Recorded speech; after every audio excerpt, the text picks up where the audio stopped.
Assalamualaikum warahmatullahi wabarakatuh kepada bangsa Indonesia bersatu dan kepada seluruh kepala NKRI, Presiden 1, kedua, ketiga, keempat, kelima, keenam, sampai yang ketujuh, supaya memaklumi harus damai dan bersatu. Harus sadar, ingat pada petani, nelayan, pedagang yang sudah dijepit oleh sosial ekonomi global, sosial ekonomi oligarki, supaya presiden 1, kedua, ketiga, keempat, kelima, sampai keenam, dan ketujuh, supaya sadar, ingat itu. Kalau yang ketujuh ada presiden pamungkas, untuk memberikan peringatan kepada presiden ke-1, kedua, ketiga, keempat, kelima, sampai keenam, untuk menjadi presiden pamungkas, untuk menerapkan karma balik dan simalagama. Ingat, setiap presiden 1, kedua, ketiga, keempat, kelima, keenam, yang kedua sampai keenam mungkin mendapat imbalan dari 20 miliar. Itu sadarlah. Ingatlah, kalau lebih dari 20 miliar, coba serahkan uang bangsa dan negara.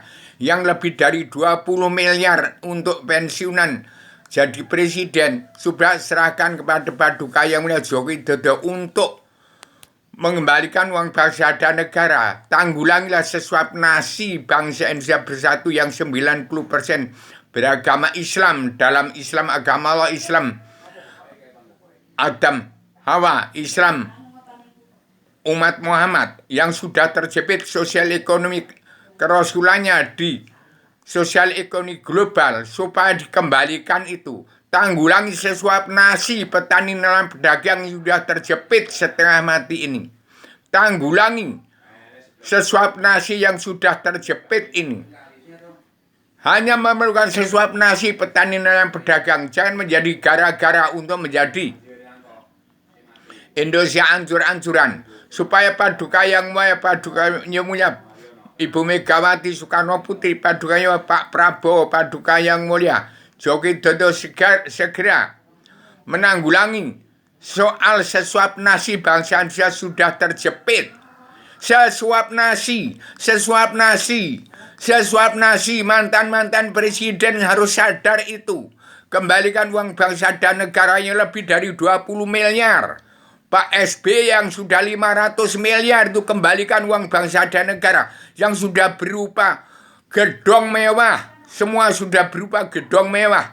Sadari bangsa Indonesia jangan sampai carut-marut karena sesuap nasi bangsa kita ini. Hanya sesuap nasi aja, jangan mengundang untuk menjadi negara percontohan hancur-hancuran. Tapi negara bangsa teladan dunia yang pegang peranan penting untuk perubahan zaman, revolusi mental dan revolusi kesehatan sedunia bagi keseluruh alam.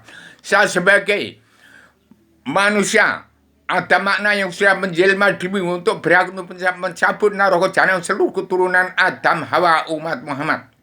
Saya adalah duta baca rahasia misteri legenda alam zaman sejarah agama. Buat revolusi mental dan revolusi kesehatan sedunia untuk menormalkan, untuk mengembalikan wawasan, nalar, akal, dan tujuan yang hilang, bagaimana Indonesia merdeka menjadi negara mercusuar dunia pencetus gagasan Bung Karno. Demikian saya sampaikan amanah ini secara lugas dan lugu. Bagaimana Paduka Megawati berjanji kepada rakyat, tertawa dan menangis beserta rakyat. Paduka Yang Mulia Pak Prabowo, walaupun di partainya sendiri kalau korupsi akan dibabat habis. Kemudian Paduka Yang Mulia Joko Widodo harus menjadi kepala negara percontohan dunia untuk mengeterapkan karma balik dan simalakama. Demikian amanah saya sampaikan kepada seluruh bangsa dan kepada seluruh kepala negara bangsa di seluruh dunia secara radikal, universal, konseptual, koheren, konsisten, sistematik, komprehensif, bebas, dan bertanggung jawab. Demikian maaf lahir pada seluruh keturunan Adam, Hawa, supaya segera damai, bersatu, bangsa Indonesia bersatu di bumi pertiwi untuk menjadi bangsa dan negara teladan dunia untuk Indonesia merdeka jadi negara mercusuar dunia. Demikian maaf lahir kepada seluruh keturunan Adam, Hawa, supaya kembali pada secara agama, bukan politik partai. Politik partai harus dihapus dari bumi pertiwi. Demikian, Assalamualaikum warahmatullahi wabarakatuh.